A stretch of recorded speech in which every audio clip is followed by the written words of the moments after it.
Blog Talk Radio.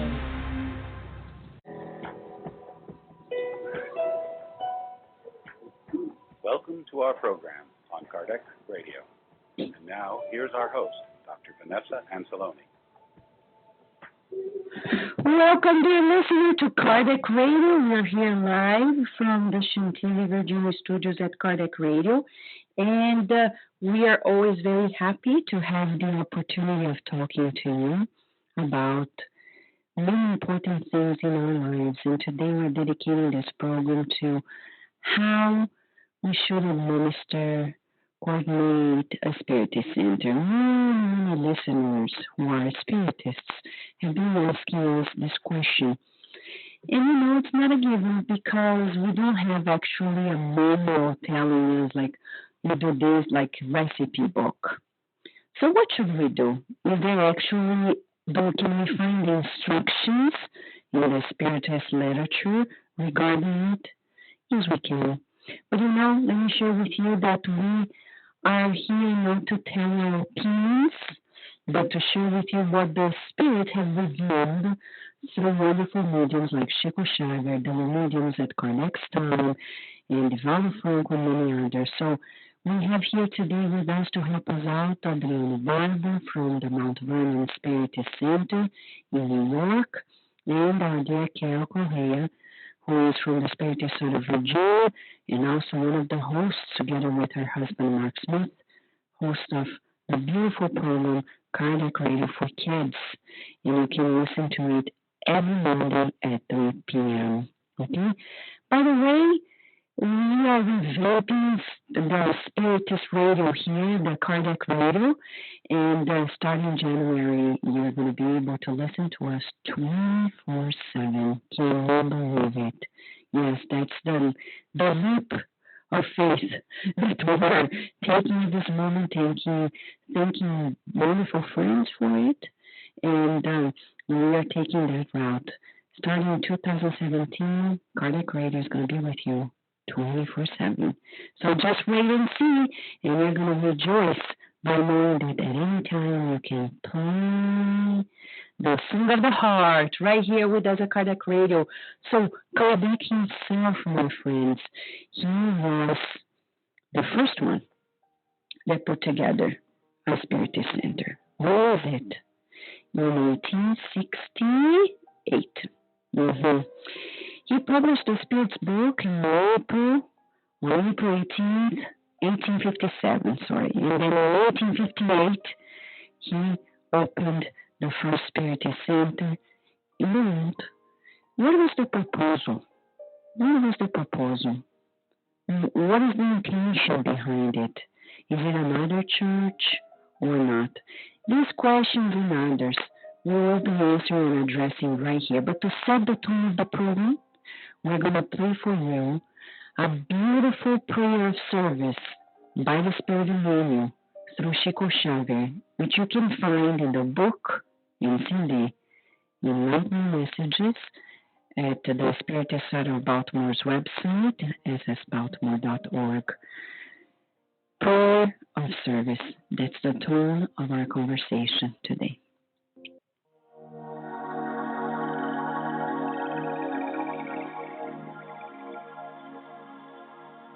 Prayer of Service.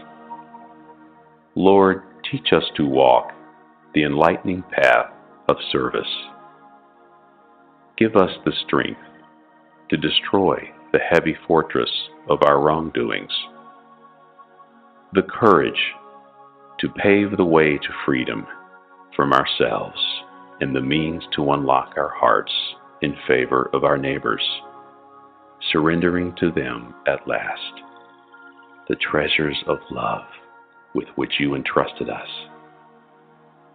Wherever we walk, may pain become less hurtful, ignorance less aggressive, hatred less cruel, darkness less dense, lethargy less shadowing, intolerance less destructive. If we do not yet possess the positive qualities to enrich our terrestrial journey, help us to mitigate the injustices that surround us. May we, in your name, distribute fraternity and renewal, and use with happiness the sublime and invisible gifts of silence, comprehension, and renunciation. Lord, who taught us without words the supreme lessons of simplicity in the cradle and of sacrifice in the cross, leading us toward spiritual development and divine resurrection. Guide our uncertain walk and help our sanctified propositions so that your will, merciful and just, be unto us, with us, and for us, today and forever, wherever we may be. So be it.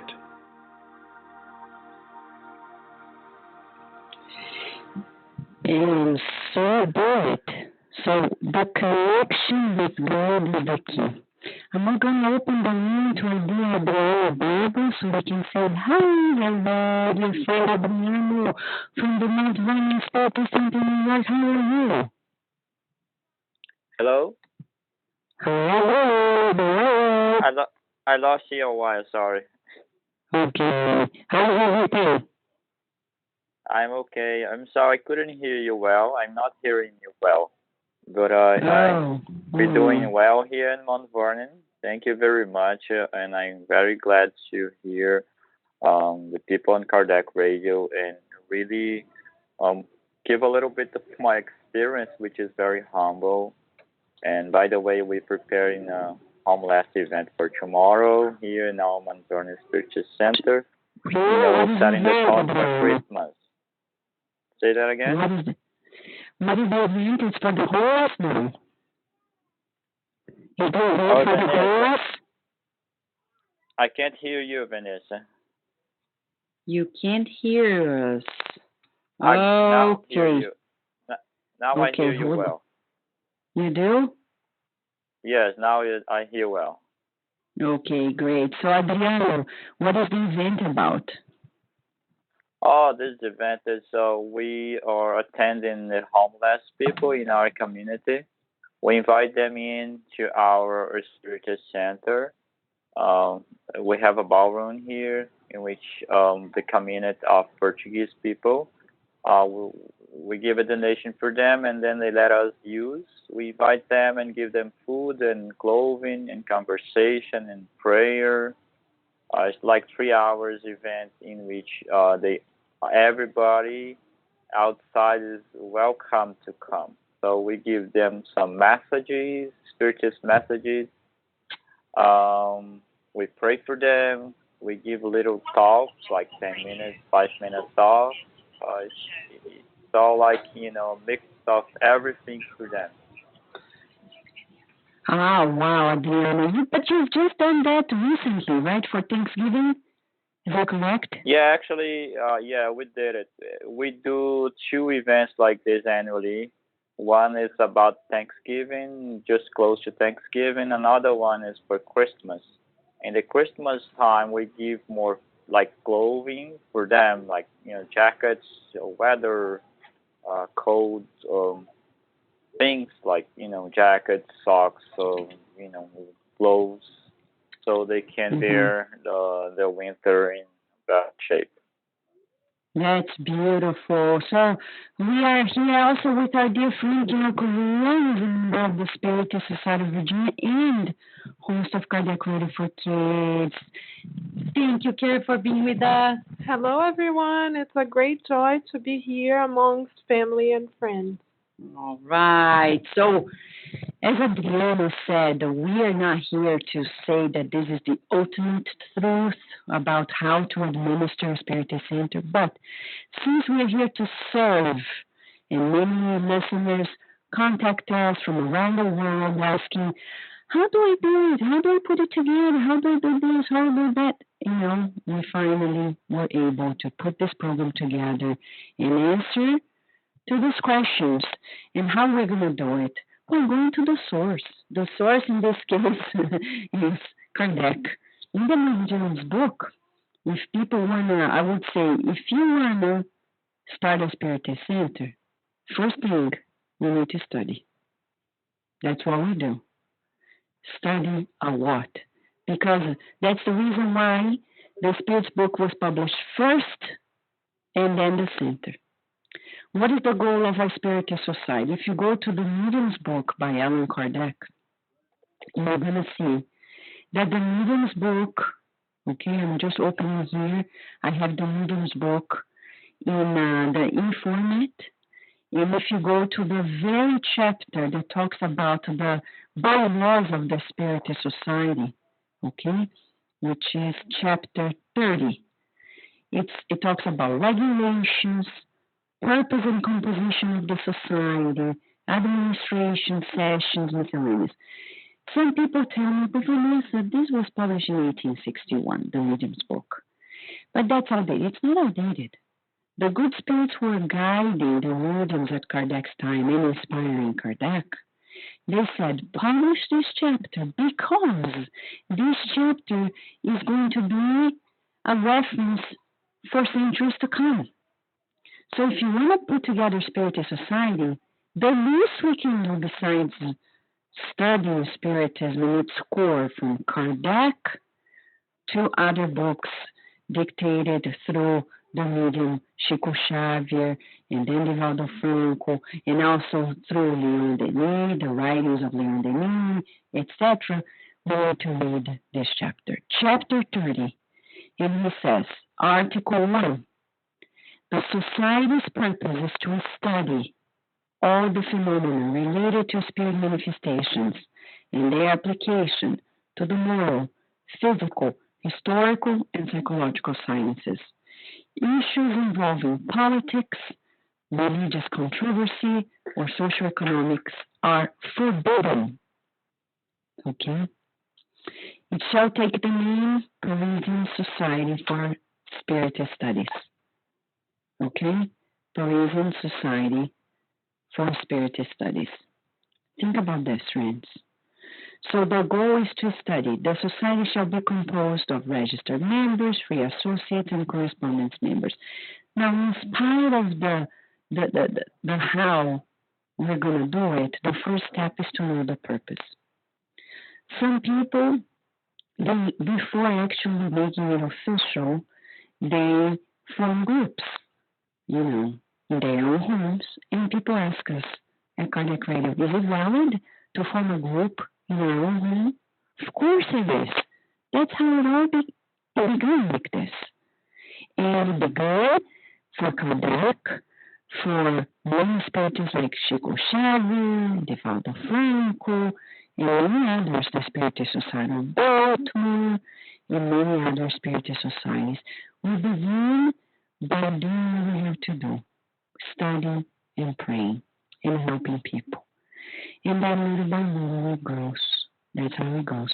Well, Adrian, can you tell us a little bit how the Mount Vernon Spiritist Society, Spiritist Center began, please? As you were mentioning, explaining, the studying of Spiritism is essential to maintain a Spiritist center.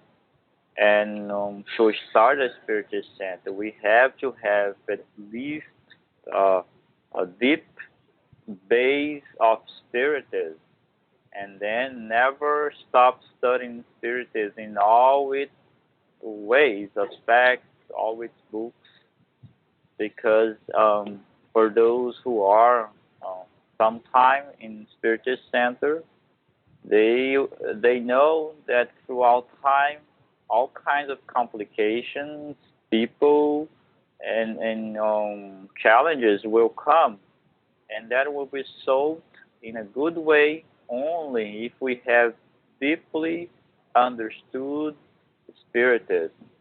Otherwise, we can't really solve any issue coming out of people or questions if we don't know Spiritism. So in that way, safeguard for any person willing to open a Spiritist center, or who are in a Spiritist center, is to really study, and study Spiritism. The first step.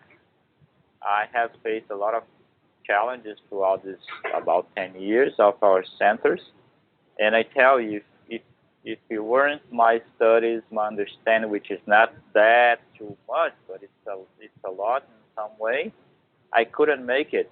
I couldn't make it in many ways, and it's all the answers, all the explanations that we really need in any case is in the Kardec's books.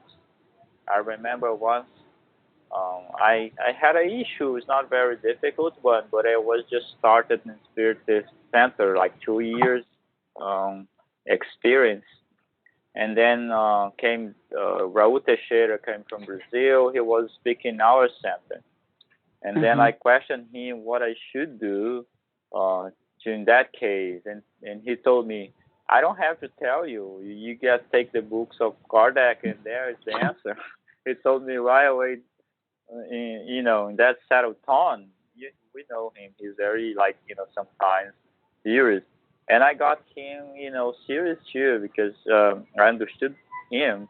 He couldn't tell me, I think so, because the answers were in Spiritism and really were there. I just had to look for it and find it there, and was there. So every answer and explanation we find there, but through studies that we find it. Yeah, it's interesting. I'm reading here and you're so right. When we read Kardec, thank you for sharing that. Raul Teixeira is right. And I agree. Every time I have a question, Kardec has the answer. And I know friends who are out of Brazil, or even in Brazil, or elsewhere in the world, and they're like, I need to ask the guy phone call what to do next. I need to ask the president of the Brazilian Spiritist Federation if I should start an improvement in our center or not. And we're just repeating the old church-like format that we did in the past, in which we feel like we need to ask for the blessing of the Pope. We ask for the blessing of the bishop, and some people will say, Vanessa, but they are more experienced. I understand. We can share with them and ask. That's valid. But to depend, no. We can't depend. And we commend Raul Teixeira for empowering you, Adriano, because at that moment, he empowered you. He was saying, you can do it, Kardec has a reference, etc. And here you are. And Raul was right. Imagine if he was like Bobby sitting you in that regard and saying, you do this, and then next step you call him back, and next step you call him back, and next step you call him back. You will never be independent like you are, independent figuratively speaking, because we know you're at the command of the good spirits of the center in Mount Vernon, right? Yes. Yeah, you're right. Yeah, it's not, sometimes, because the Spiritist is so deep, it's not very easy to find all the answers there right away. And sometimes we have some doubts in some way, and it's where sometimes I look for people who has more experience, long time more in Spiritist Center, to hear them. I call one and look for another people, and then I can compare with the ones that I already have and the studies that I have already done. And then, through that, collecting others' experience and studies, I can come up with a final, or at least a plausible solution for the problem, and could say to myself, I was right, or maybe I was not too right. And then we can collect all together, as you said, the studies and the experience of others, but with no study, not looking for Kardec, will be too much on depending on others' experiences. And in many cases, we know that some other experiences is not too valid in many cases in which we have in our Spiritist Center, because we know that every Spiritist center, despite we study and spread the same Spiritism, people in some way they are different and different issues come out. So it's very hard to find, the same very experience in every Spiritist center. So in that way is that when we have to, be aware. Exactly. So right now, let's remind everyone that this chapter 30 of the Medium's book talks about the regulations of the Spiritist Society of Paris or Parisian Society for Spiritist Studies, founded on April 1st, 1858. Okay? So this is, as it says here clearly, although these regulations are the result of experience, we do not provide them as a required model. It's not required, okay? But their sole purpose here is to aid startup societies, aid, which may take as guidelines the provisions they consider useful and applicable to their own set of circumstances. Even though they are presented in simplified form, their structure may be reduced still further with small individual groups, which only need to establish measures for the internal structure, precautions, and regularity of their work.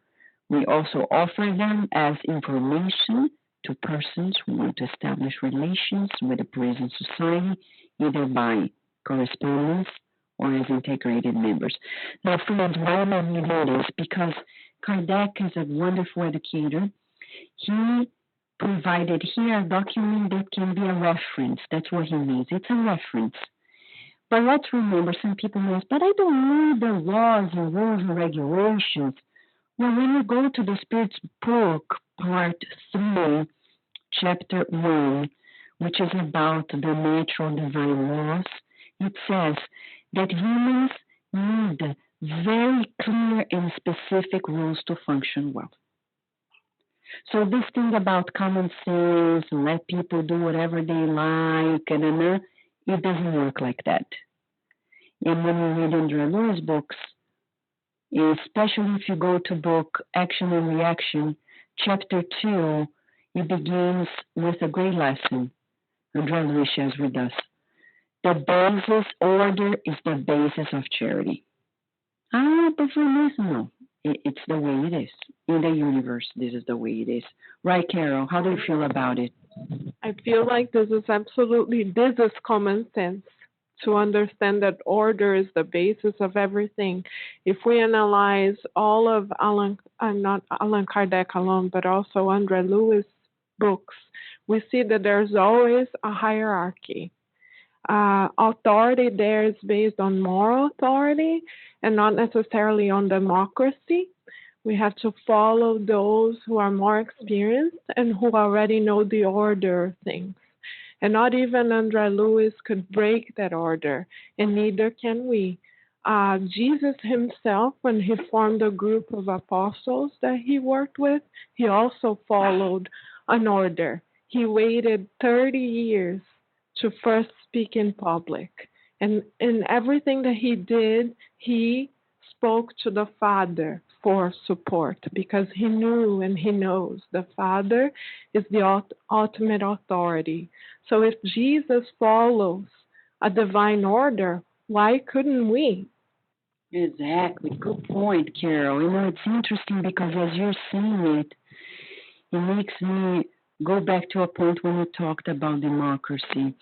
I remember many years ago at the Spiritist side of Virginia, a member asking, but Vanessa, where is democracy in the Spiritist teachings? And I said, that's a good question. So then I did my homework. I researched on it. And believe it or not, listener, I could not find this word in Kardec's books, or in Andrea Lewis' books, or in Emmanuel's books. When Emmanuel touches a subject, is not to preach democracy, and he's not preaching any political dynamics. He's actually talking about, as Carol said, we are under the, as our friend Eduardo Dubal da Veiga said, the moral aristocracy. That's what it is. So we have organization according to the moral development of the spirits. That's how it is. In our spiritist centers, of course, we cannot tell who is more evolved than the other. So probably the president of a spiritist center is more indebted than everybody else. That's why he's working harder. But the thing here for us is, in terms of the dynamics, we cannot play democracy. Like, oh, I can do this test today, but not tomorrow. Because I'm going to be busy, I'm going to be moving, I'm so sorry. If you have a will to fulfill, you fulfill it. You can't drop the ball on people. You can't. It's a commitment of the heart. So if you really want to build a spiritist center, you need to think first, do I know enough of spiritism? 2, am I committed to learning, continuous learning? 3, am I open to the challenges that are going to be ahead of me? And 3, am I open to teamwork from day one to forever, to the end of times? Because we don't work alone in spiritist centers. But one question, Adriano, some listeners have asked us, amongst all the questions we have received, it's about if I need to be a medium, a sensitive person, to feel the connection with the spirit mentors. Do I, Adriano? Are you a medium per se, Adriano? An ostensibly medium? Are you asking me if I'm a medium per se? I mean, Kardec once told that everybody's a medium, so I can't go against Kardec. You're right. Well, I'm not extensive medium, at least to now, because we know, in case of Leon Denis, for example, he got to be extensive medium in very, more old age, like 50. Like Kardec told us that we don't have to really, we can be as cold in some way, not extensive medium today, but in 10 years from now, we can come up depending on the need of everyone. So, till now, I have no sign of extensive mediumship, though I have a very, in some way, intuitive and inspirational mediumship as I have perceived it, as I have captured in my mind. In many ways, I have perceived it, but not like psychograph or psychophone, speaking medium. I didn't detect it yet. So, but do we need to be mediums to actually, to be the head of a spiritist center? Not at all. Not at all. I mean, I actually, sometimes it's preferable in some ways because we know that especially these days, the influence from the lower zones a lot, and for the medium itself, he or she is more like open to that, windows. And I tell you, not to be an extensive medium, it's a lot easier to be a head of a spiritist center in many circumstances, because all the inputs that comes from our, from the spiritual world, a non-medium per se, he can manage it because he's not really receiving it all the time and so forth. And for me, it's been much easier in that way. I see the mediums here, they suffer much more influence than I suffer, at least that I can capture out there. So in my decisions, in my thinking, all the, the dynamic of the Spiritist Center, I'm in some way freer of those influences to make it happen. So I guess it doesn't have to be a medium. So if the person is a medium, that's good though. But everybody can be a head of a spiritual center. Okay, so it's clear to us that We can always have intuition and be inspired. So for those who want to read more about that, read this Medium's book by Allan Kardec to understand more about these facets that Adriano mentioned about ostensible mediumship, non-ostensible, but all of us being mediums at some point, and being able to perceive the presence of the good spirits. But, Adriano, the other day I was talking to some friends and said, well, can you address that question at Kardec Radio? When I was mentioning that Mentor Joseph comes and gives us guidance, and I say, we obey the spirits, and a friend was saying, but Vanessa, aren't you afraid that sometimes you may hear this voice and may not be a good one? And I said, we use the technique that Kardec recommended. Observe the facts, analyze the language. Good spirits will never incite division, will never push us against anybody. On the contrary, they will always push us to be more charitable and kindly, more compassionate.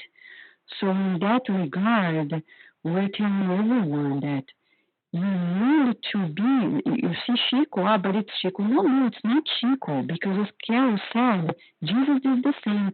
He didn't do anything without my Father is sending me here. He's telling me to do this. And Chico Xavier often referred to his spirit mentor, Emmanuel. But he was never pushed against anybody. So we need to do the same. We need to strengthen our connection with the spirit mentors who guide the center. And not in a ritualistic way, but really heart to heart.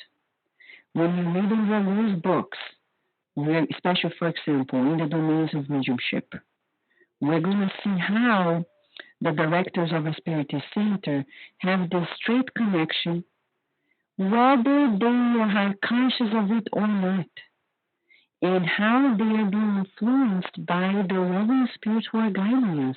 We need to make it easier for everybody. Right, Adriano? How can we facilitate this communication, even if we're not ostensible mediums, as directors of a Spiritist center? Oh, yeah. I mean, as I said, we don't have to be a medium to really talk with the spirits or get in connection with them, because I have many times, for example, I was thinking on taking some decisions here in the Spiritist Center, open a study group or this or that, some weeks before, and then in our mediumship medium group, and then came the mentor talking about the same activity that I was thinking before. I mean, it was clearly that by in some way, and it happened a lot in my dream state when I was, sleeping out of the body. I encountered these mentors, and they give me instructions, and I woke up with that in me, even though I didn't remember clearly. I carried through my days, and in day-to-day life, it came to me as something that I had to do, and it happened many countless times in which I thought that was really me thinking on the activity, planning this or that, but truly later on I recognized that I was like being led by the spirits to do that, being instructed in the spirit world when I was sleeping, or from they used other people to give me some advice. They are very, some way they lead us behind the scene. They don't sometimes say, "Oh, that's me telling you what to do," because they want us as well to work, to think, to analyze that is good. But at the end, we recognize that every activity that we do, they are there behind the scenes, helping us, conducting us, and the inspiration, the intuition come right away sometimes in a moment that we need. So I think, to be in communion with them, we don't have to be a medium per se, extensive medium, but really compromised person, praying for their help, looking for the help. as our mentors always tell us in our mediumship meetings, look for us, ask for help, and then we'll be there to help. And though you don't see us, you don't hear us, you don't recognize us, we'll be there to help you in any time. Just ask for it. So that's what I do. Sometimes I ask for help. Oh, please, what I do, what I don't do. And throughout time, I see the signs, very, discrete signs that they are leading me to do something. But if we're not really compromised, not thinking, not asking for help, thinking that we are the owners of the work, that we can do it alone, and then, they will let us do it alone, and then the trouble will be right ahead. Yeah. Now, right now, Carol, it's interesting because we're talking about this work, and I see Kardec saying here in these regulations that the society, and this is his administration of it in the chapter 2 of the regulations, from Article 8 onwards, he says, the administration by the director president, associated by members of the board and a commission, and later he says, the president is appointed for 3 years and the other members of the board for 1 year, eligible to be reelected indefinitely. And I take from this that Kardec didn't see Spiritist societies as a political thing, that we should be worried about being weird out. Because some people, they come to me and say, but we need to recycle the president of the Spiritist Center because we need the new generation to do it, etc. So we needed to take people who are younger to these positions, etc., which to me, according to Kardec, I've never heard in my life. So breaking it down, Carol, what are your thoughts when Kardec says we could indefinitely have the same directors in the Spiritist Center? In my humble point of view, Kardec is very much aligned with the Christ consciousness. Because when Christ was incarnated amongst us, you never heard him say, okay, I'm going to step down from my work right now because we need to recycle. So Simon Peter, since you're the oldest, take the role for me. You never saw Christ saying, I must step down. What he did was he empowered others to find their own roles. So what we see in the dynamics of Christ himself is that he created a family unit. He was the head, and the other people, his spiritual family members, were the members of the body. So in my point of view, a spirit center, just like in Christ's time, because Christ also had a spirit center. It wasn't called like that, but his meetings in Simon Peter's house were the first spirit center because he was constantly in communion with the divine. So in my point of view, he tried to create, and he did create, one unity. Simon Peter and the other apostles were his arms and his legs and his torso and his feet, and he trusted them. But he was in command, and no one ever questioned his command.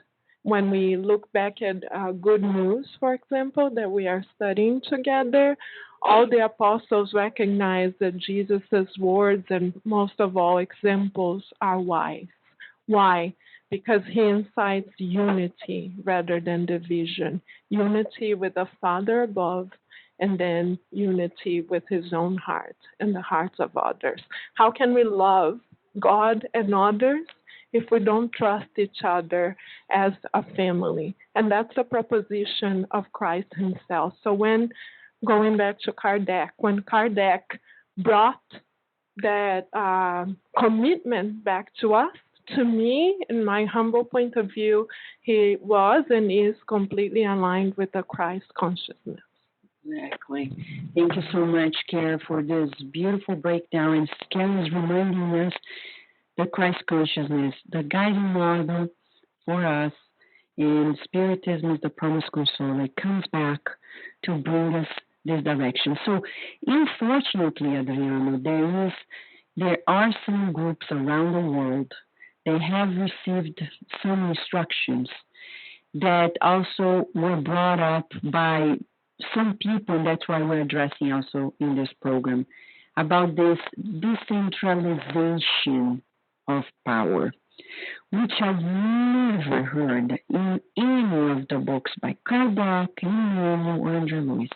None of the books. First, because there is no power. Not even this word is appropriate, because the president does not have power in the Spiritist Center. He has the duty, as Carol said, the role to coordinate, and if we go through the bylaws, we're going to understand what the role of the president is, but not power. So we don't need it to be, when we're too worried about the power of one person, is because we're still stuck and attached to power. So what do? We humble ourselves. Being the president of a center is not anything superior. It's actually a high demand of work, of duties to others, to help others, to serve others. And as Carol is reminding us, Jesus never stepped back to say, I'm not going to give you guys a chance to do my work. No, everybody has a place, a role in the universe. And as Jesus says in chapter 6, faithfulness to God, he says quite clearly that we are now working for the divine institution of his kingdom on the earth, but for how long has the Father been working for us? God has been working for us nonstop. And we don't hear God say, I've worked enough. Now it's your turn, people.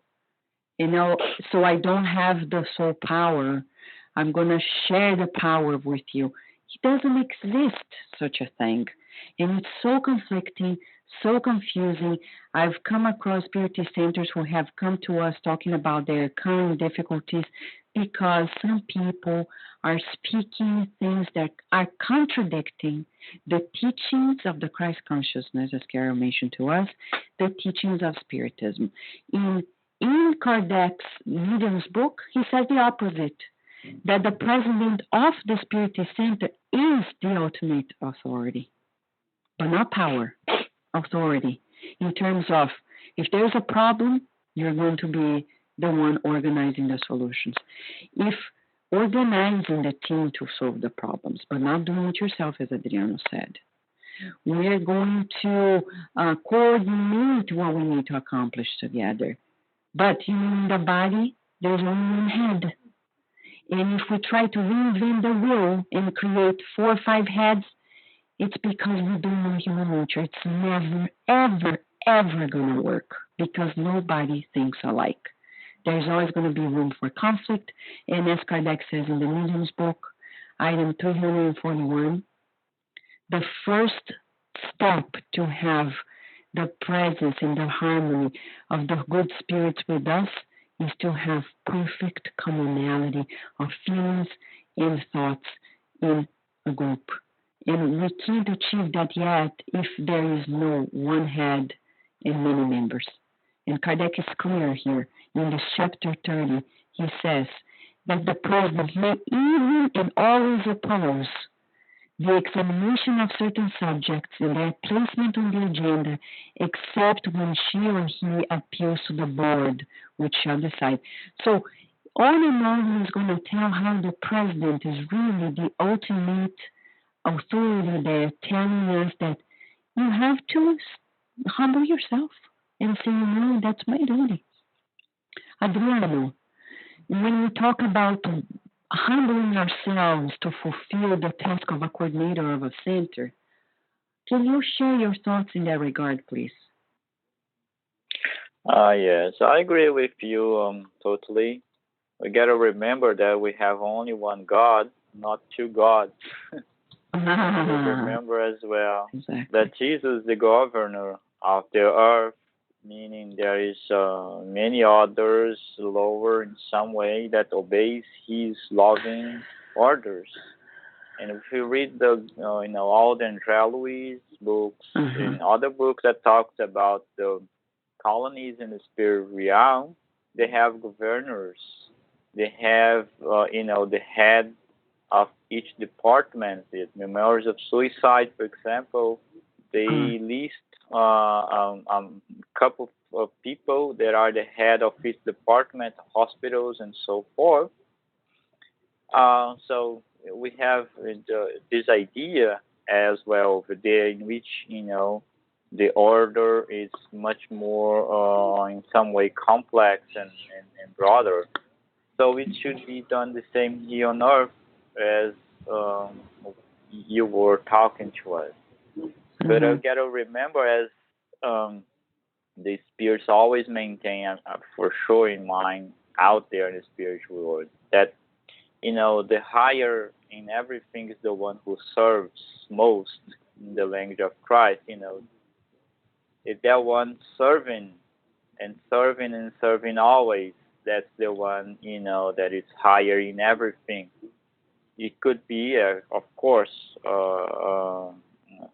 a spiritist head or a president that doesn't serve at all. It can be, but it should be the one that serves more because you. But we gotta keep in mind that a spiritist center or any other organization needs this setup of rules, especially because we are on Earth with so much complication, so much different kinds of view and explanation for everything, and different ideas because ideas come every moment from different people. And if there is no one out in the spiritual center to organize and make sense of all the differences and organize and choose some to be implemented, to be working in the spiritual center, and then we see here, for example, that it can't be worked at all. Sometimes, we have very difficult issues here. If we couldn't have a president, for example, which in this case it's me, I can't see no solution for the problem because everybody is discussing this or that, but there is no one there to say that's enough. We're gonna do this because that's what Kardec is saying, what Christ is teaching us. So it's essentially necessary these because it's everywhere, not only on earth but in the spiritual world. It, I mean, and of course, we got to keep in mind as well um, that we are all care different potentials. It could be a case, and there is cases that, for example, the president of the institution is not really fitted for the position, and there are other ones that could be doing the work much better, and then the person could humble himself or herself and say, "Oh, let's select you because you're much better in this position than me." But it doesn't mean that the person will stop working. Only the Hmm. positions could be switched, but I won't stop working if I'm a president or a past giver. I'll be the same person working in the spiritual center as I was working before. It's not the position that makes us work in a spiritual center. It's the work itself. I mean, I tell the people here, people, if I stop being the president of this institution, I'll be working the same thing. The only difference I won't be in the same position. So, but I mean, we can't like stop working in any position, especially the president, to give opportunity for others. I mean, it doesn't make sense at all. I mean, the more people working, the better it is. I mean, come more people, come more people. I imagine if everybody gonna stop to give opportunity for others, and then I mean, doesn't help at all.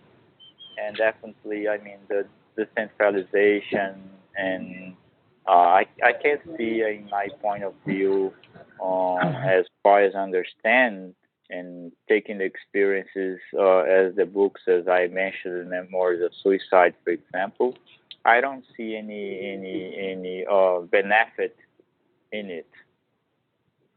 Yeah, you're right. Yeah, Karen wants to share something too. Karen. I just wanted to say that if we are truly committed to following the Christ consciousness, we need to think about this one fact. Did Jesus ever retire? Did Jesus ever pass on to others the tasks that were given to him by the Father? Did Jesus ever try to spread out the tasks that belong to him? The answer to all of that is no. Jesus had and never retired and still working for us. So who are we, small little servants, to say, I'm done. I don't want to work anymore.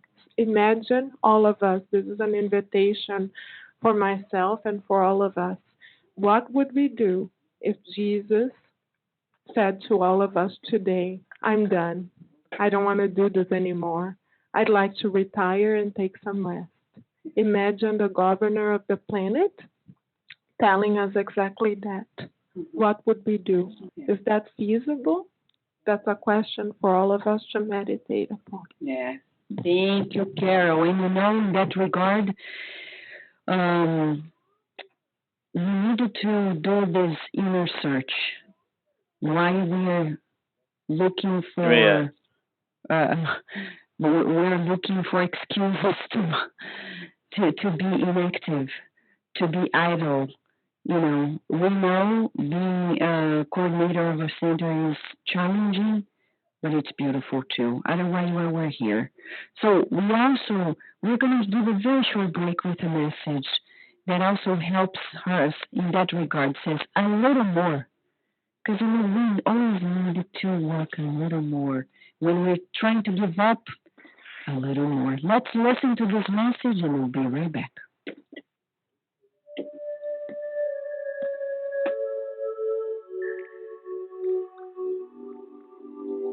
A little more.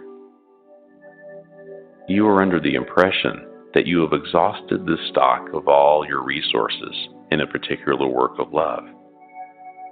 But if you persevere a little more in your devotion, no one can predict the laurels of light that will shine in your path. You are sick and intend to obtain a prolonged leave. But if you persevere a little more in your service, who can predict the treasure of new energies which will appear in your way? You met huge difficulties in the exercise of good deeds and wish to run away from them. But if you persist a little more in the building of benevolence, who can predict the triumph that your vested hours will collect from the living sources of charity? You believe you cannot tolerate the inopportune friend, the disobedient daughter or son, the thoughtless brother or sister, the fickle wife, or the foolish husband. But if you withstand a little more the difficulties in your household, who can predict the extent of the joy that is to reach your home? You assume that misfortune is your destiny and cry at the door of despair. But if you cultivate a little more fidelity to your own obligations, who can predict the magnitude of your success in the tomorrow which draws closer? You experience enormous fatigue and do not wish to hear a long-winded friend. But if you persevere a little more in your sacrifice, who can predict the fruits from the harvest of blessings that will come from your brief minutes of courtesy? Notice that you too, in the pursuit of anything, demand incessantly a little more goodwill, a little more cooperation, a little more time, a little more kindness from your neighbor. Genius and patience are never ending. It is fair that you wish a little more happiness. For this, it is necessary that you play a helping part in the happiness of others. Be aware of the lessons of life, and you will understand that to be victorious is to work always in accordance with your duty and to serve a little more.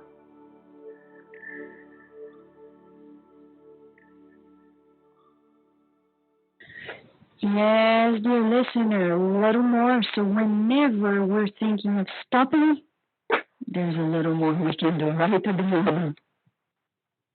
Yeah, serve and serve always. We got to remember, I think that, as you said, the challenges piles up a lot in the spiritual center.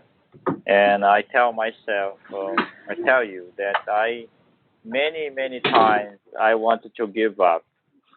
There are some times I just say, oh my God, I can't bear it anymore.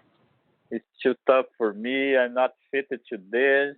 It's better come by to somebody out there that is better than me to do this work because, I never gave up. Yeah. But the thing is that it always helped me to go and move on always. Is the hope as well that moves me a lot to better days. But as well, that the spirits use to help me. This every time that I'm more like in more deep crisis of giving up, they remember me all my debts that I have in the past. They still care with me, and in my dreams, in the mediumship meetings, they let me know the big debtor that I am to humankind, to people, even to the communities that are with me now. And then is their messages in a way say me, see, you have you have no choice in some way because you're so deep in that it's your greatest opportunity to get even with the laws of God to give as much love that He can do. And then I say to myself, okay, I'm gonna do the job. Don't worry about it. But that's the way it happens. And then I'm good for like a long time, and then I start complaining again, and then it's the time they come again to remind me. See, is that the way they work with me? And it's interesting that I read chapter 3 of these regulations of chapter 30 of the Medium's book by Kardec, and he says, the society sessions are to be held on Fridays at 8 p.m. unless changed as needed. The sessions may be either private or general and are never open to the public. So that's very interesting because often people call us and say, but we're going to open, but we're going to be able to meet only once a week. And I said, Kardec, Allan Kardec, he did weekly meetings. So why do we have to ambition 24/7 services if we are not ready? And even Kardec himself, he used this 1 day a week for a while. So I'm just mentioning this because people who call us, who send emails about how do I begin, how do I do simple. Remember, simplicity is a virtue. Okay, it's a virtue. Reading the Gospel according to Spiritism. It's a virtue taught by Jesus. And he recommended it in chapter 5 of the book Good News that we're studying every day for 30 days, and we're posting on the Kardec Radio YouTube. If you go there, it's already there. All the first 6 chapters are already there. You can listen to the conversation, the discussions, and Jesus mentioned to the disciples, keep it simple. Keep it simple. Don't complicate it. You don't need to build a center with 10 meetings a week. One well-done meeting is worthwhile 1,000,000 that are not done well. So this is a recommendation I would like to share with you by Allan Kardec. And he says silence and concentration are strictly required during the sessions. No one may speak without the President's permission. You see how Kardec often refers to the President saying, we need order, order, order, order, order. But Venice, this was 1861. No, this is like immortal lesson for us. And equally prohibited are all discussions that are off the subject, which is a very good point, because often people write to us and say, I was doing a meeting, somebody started talking about something else, and they disrupted the meeting, didn't know what to do. Now read Kardec and you know what to do. He says, if a person is disturbing, let me read it to you. These are Kardec's words, not mine. Article 19. Every member has the right to ask anyone who departs from appropriateness during the discussion or who disturbs the session in any way to be brought to order. The request shall immediately be put to a vote, and once approved, it shall be written in the minutes. 3 warnings within a year shall warrant dismissal of the member, whatever his or her status may be. Are you amazed? Are you astonished? Are you whatever you're feeling, surprised? I don't know. So many feelings, possibly. But here he's telling us that we need to be serious. We need to be reverent. And if somebody is disturbing, we need to talk to the person and say, look, we count on you. But we need to think of the general good. It's not about us personally. Here we're making exercises, as Mentor Joseph says, to be selfless. Forget about your problems unless you're going to ask for help in the fraternal assistance, etc. But you don't go to Spiritist centers to be always. I know people who enter Spiritist centers, they start talking. Oh, this day, this week was so terrible. Oh my God. And then you're going to be a past giver. Like, really? How are you going to be a past giver if you're always like that? I mean, we know how we're feeling, the closest friend know, but when we enter there, it's a training for self-control, for self-management, right? Carol, I know you wanted to share another thought before this, but you can, piggyback on this one, okay? Self-control is an exercise that we all need, and we learn from Kardec and Jesus that this is the key to our spiritual progress. Kardec lets us know very clearly in the Spirit book that the reason why we are influenced by minds that are less knowledgeable than we are is because of lack of emotional control. So the Spiritist Center is also a school, and it can help us to learn to control and target our emotions in a charitable way. And we may ask, what does it mean to target our emotions in a charitable way? It means to think of the well-being of others before we think of our own well-being. So instead of marching into the Spiritist Center with our own agenda, saying, now I'm going to hear the message I need. Now the past giver is going to give me what I need. My water is going to be better than the others. Oh, I'm going to be the first to get counseling.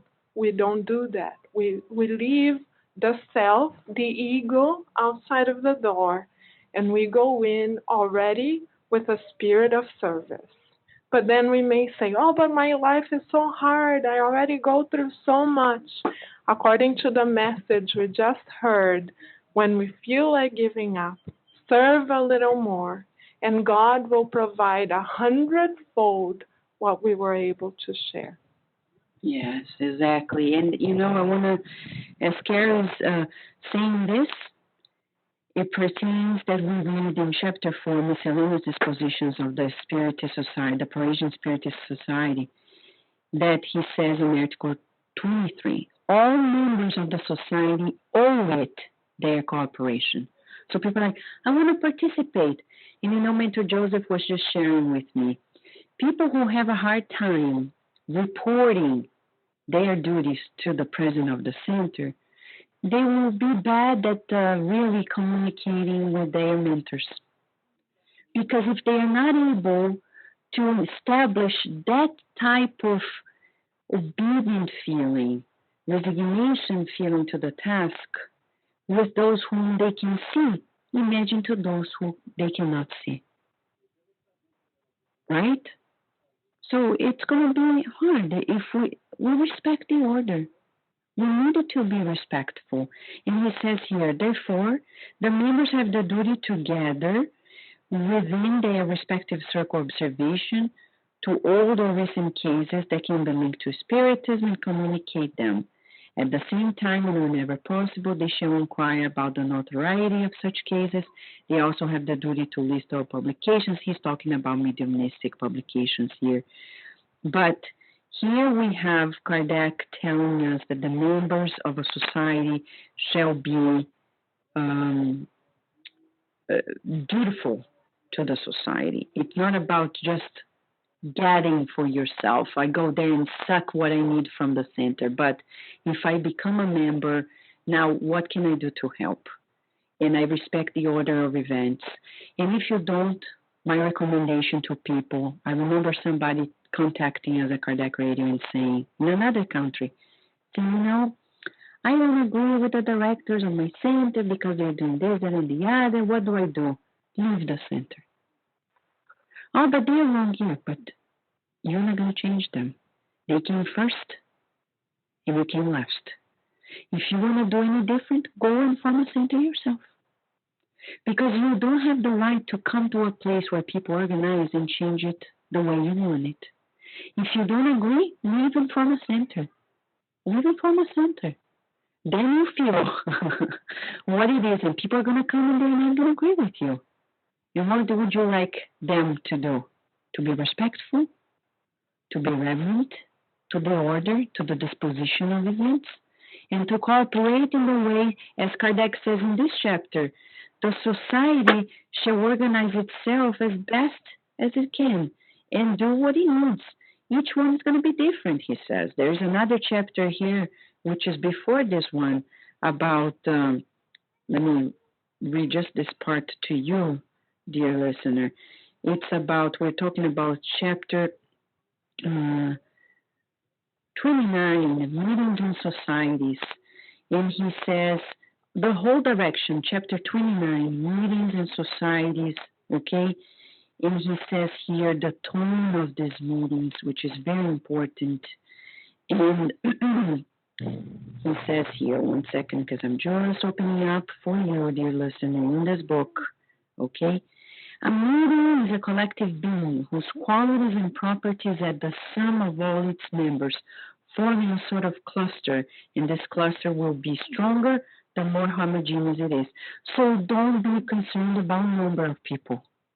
As Jesus said to one of his disciples, we're not concerned about numbers. We're not concerned. This is in the book Good News. We're not concerned about numbers.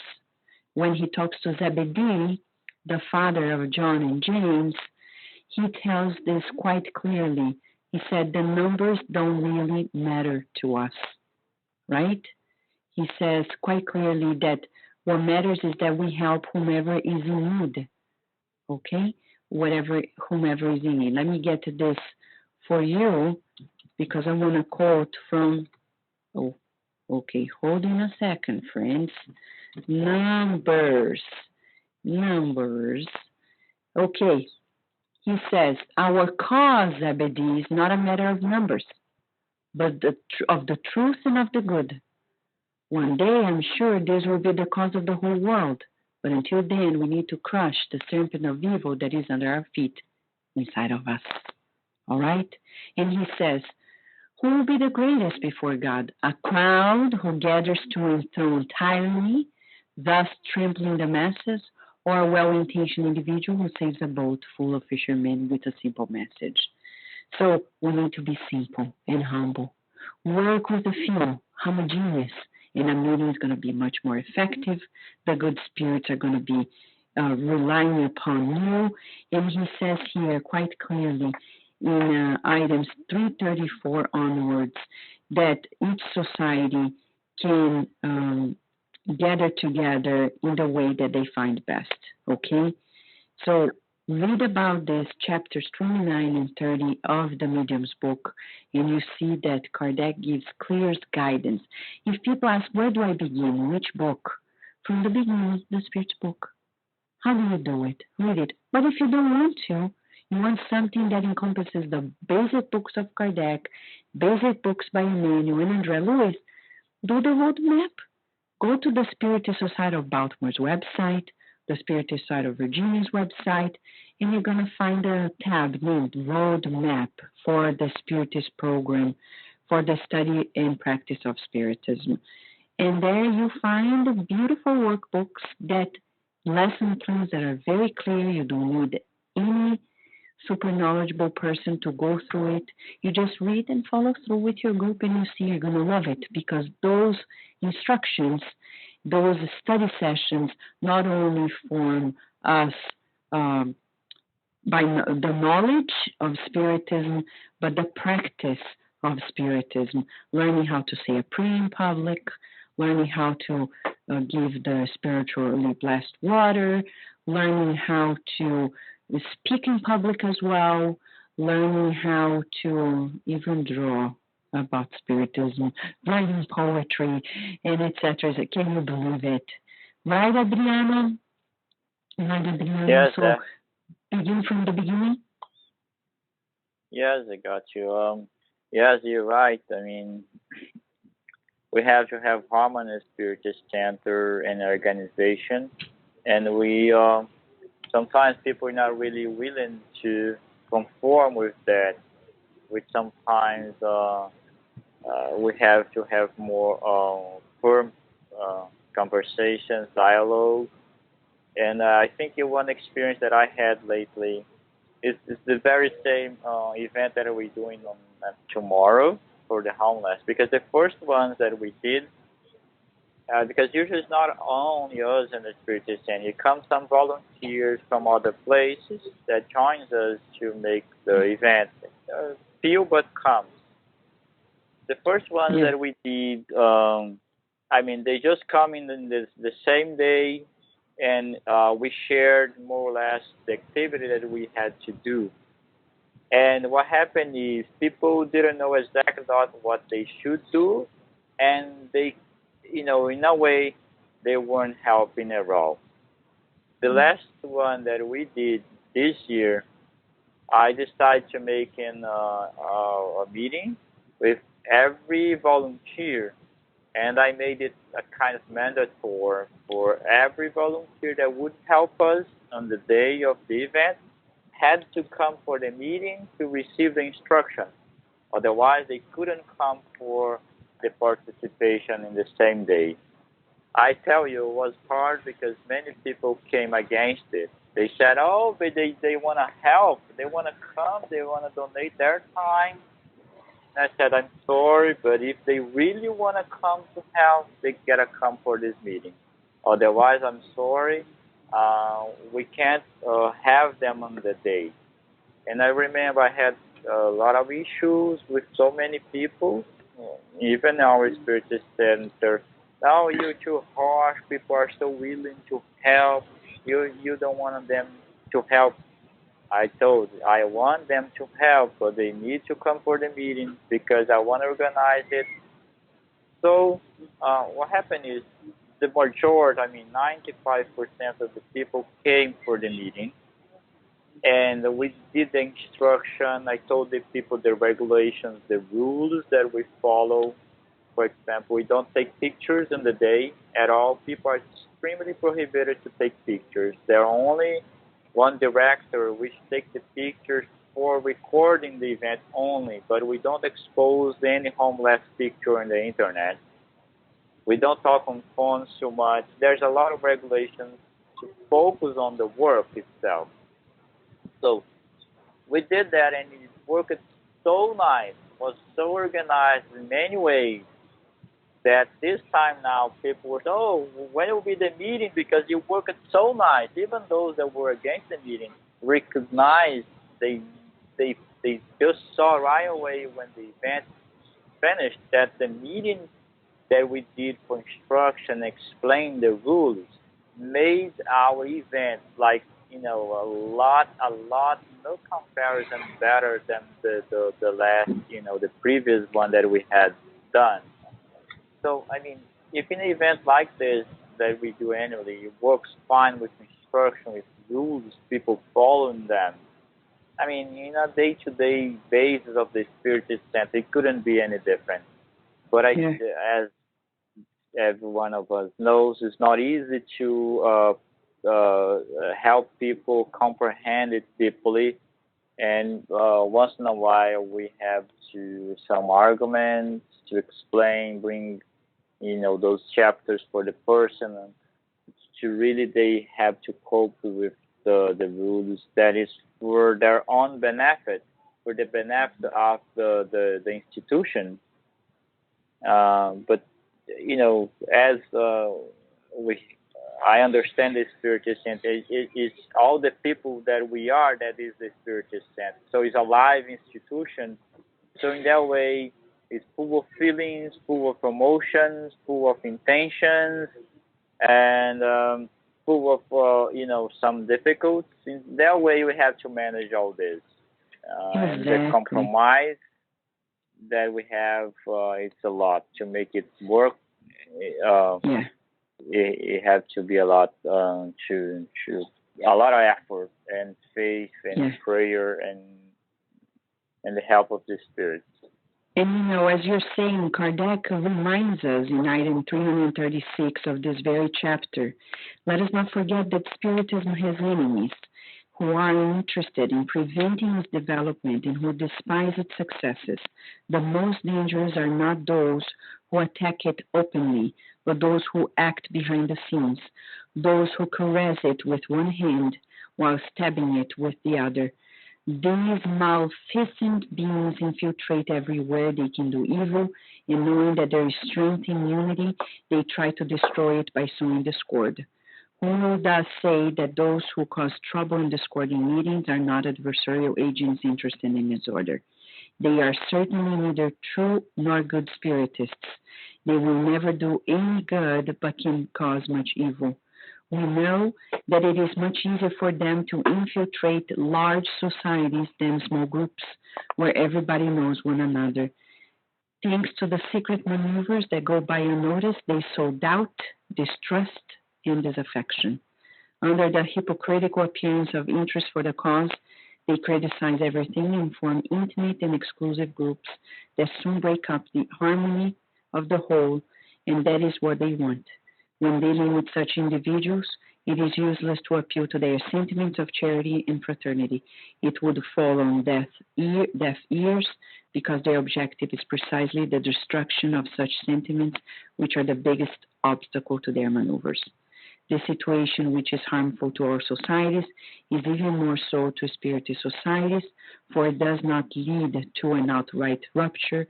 It will cause concerns that are incompatible with the concentration and attention needed.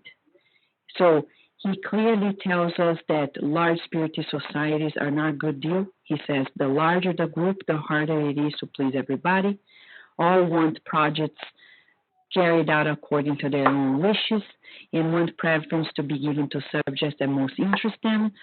Some would even believe that the title of member gives them the right to impose their own point of view, blah, blah, blah, whether small groups are not subject of such problems. So, and he says even more, he says that the dissolution of a large group would impact greatly in the movement, whether the dissolution of a small one wouldn't. So we need to meditate on the responsibility, and if you want to begin a center, read very attentively, studying chapters 29 and 30 of the Medium's book first, and read from Kardec. But don't disregard the teachings because you think, this is at Kardec's time. He was talking about mediumistic meetings. He was talking about serious meetings, instructive meetings. And I ask you, when can you actually tell we're not doing a mediumistic meeting? Do you think a public meeting is not a mediumistic meeting? No. Do you think because people are receiving a care by the good spirits during a public talk that we should not give them passes? Passes is not an artificial movement of the hands. No. And remember Jesus. Jesus preached, and he always had the fraternal assistance one-on-one with people and did the laying on of hands. All of it together. He didn't do one thing. Now, I'm here emanating love to you. You can go home and you're healed. No, blah, blah, blah all the time without a true service one-on-one is not going to work. Okay? So I'm going to pass the word to Carol. And right after this, Adriano, please elaborate your final comments for the day after Carol shares her comments too, okay?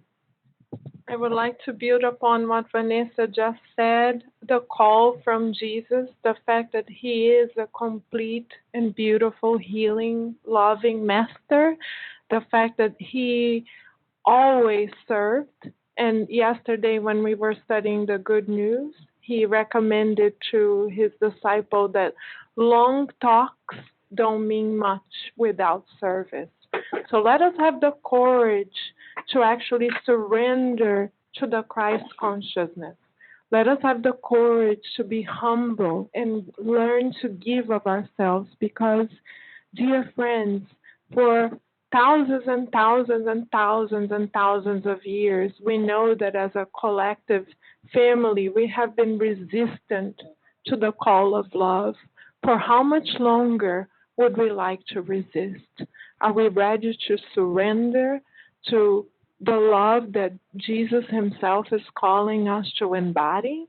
And embodying it for us may mean actually serving more and more, obeying the head of the center, studying Kardec, winning the great internal victory in the words of Christ. Are we willing to win over the mountains that are inside of us, to surrender once and for all to the call of love? Spiritist centers are a great opportunity for that. Thank you, Carol. And before Adriano says his final comments, I want us to listen to this message so in the book and CD Enlightening Messages before we get there, okay?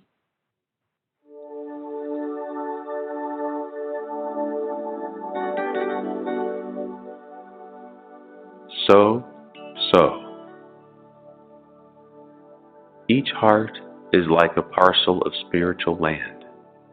Many will be buried by the stones of prejudice at the side of others who got entangled by the thorns of illusion, needing enormous time to break free. However, think about the good land not in use. This is where elements that generate inertia are found.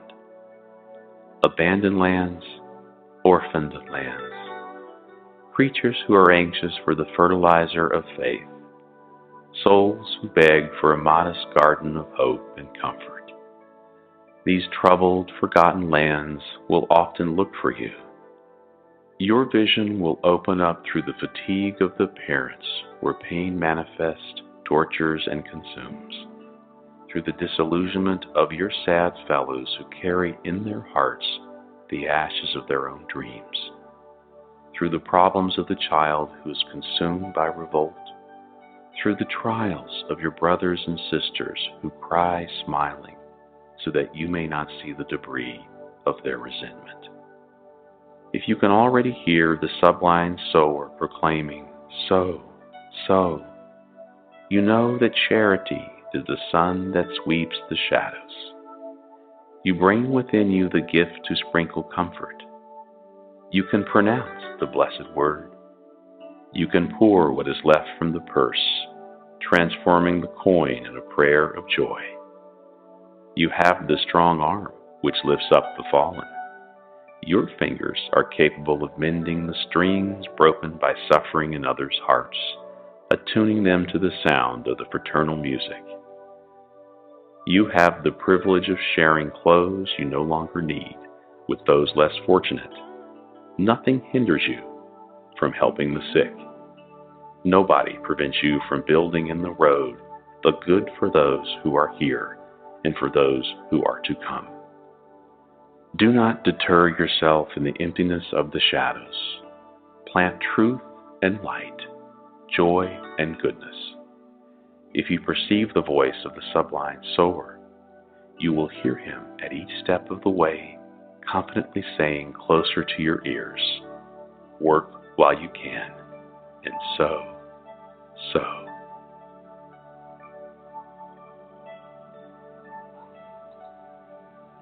Yes, we're sowers, because the seeds are not made by us, and we're just asked to sow. So you don't stop to see if the seed is sprouting. You just sow and go. Sow and go. That's what it is, and we sow first in our hearts. Adriano, please, your last comments on this program when we're trying to address these questions by listeners. And forgive us, I saw 2 listeners were calling us, and they couldn't wait for us to pick up the line. And if you have any question and we're going to be off of the program, please send us an email at cardiacradio@gmail.com. Even if you didn't have any question at this moment, send us an email, because we love listening from you, and we always want to address your questions. Adriano, please, your thoughts. Well, first of all, thank you very much, everyone, for the opportunity of sharing and growing together. And I think the great model with Jesus and all its work, and I guess the Good News book is one of the greatest books in which helps any Spiritist center, any group to cope and organize and be a really example of Christ consciousness, as Carol mentioned. One thing that I always tell, especially for the workers, the practitioners of the Spiritist Center, that every one of us is a Spiritist Center per se, because it's us that makes the Spiritist Center. It's not the walls, it's not the books itself. The Spiritist Center is the people, is us, the practitioners itself. So when you go out there, you are a mobile Spiritist Center, walking the street, and especially in the community, as in Mount Vernon, people always refer to you, oh, that's Adrian from the Mount Vernon Spiritist Center, he's in the Spiritist Center. And for every example that I made out there and I give out there, in some way we will affect the institution too. So I tell people, you are a Spiritist Center mobile, just pay attention where you go, carry all the teachings as most as we can out there, because that's what it is. Because people come here, they will hear from us, not from the walls. They want to read the books here. So in that way, I think that the more we in Spiritism and in Christ teachings, the best Spiritist centers we will be, either as an institution or as a mobile people. I think that's all my last comments. Thank you so much, Adriano, for your presence. And we're wrapping up the program now by saying a prayer. Thank you so much, dear Lord of Life, for this opportunity to be here, learn together, nourishing all of our souls. And all the ones who are in extreme needs in this world find a helping hand and make it work double-hearted so we can help as well, and not wait for people who need help to ask for our help. With much gratitude in our hearts, we await the next opportunity, and so be it.